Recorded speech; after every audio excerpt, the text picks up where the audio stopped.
महागणेश पंचरत्नम मुदाकरात्तमोदकं सदा विमुक्तिसाधकं कलाधरावतंसकं विलासितुलोकरक्षकम् अनायकैकनायकं विनाशितेभदैत्यकं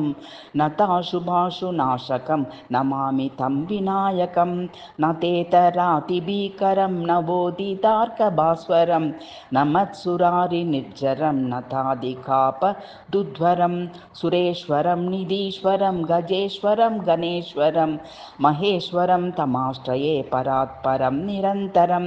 समस्तलोकशङ्करं निरस्तदैत्यकुञ्जरं दरेतरोदरं वरं वरे भवक्त्रमक्षरं कृपाकरं क्षमाकरं मुदाकरं यशस्करं मनस्करं नमस्कृतां नमस्करोमि भास्वरम्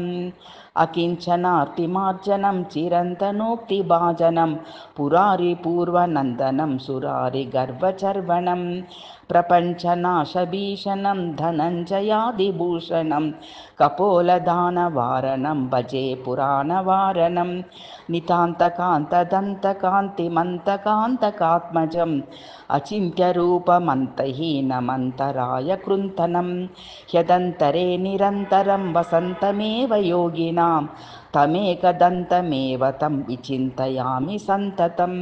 महागणेश पञ्चरत्नमादरेण योऽन्वहं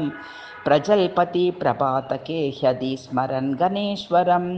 अरोगतामदोषतां सुसाहितीं सुपुत्रतां समाहितायुरष्टभूतिमभ्युपैति सोचिरात्।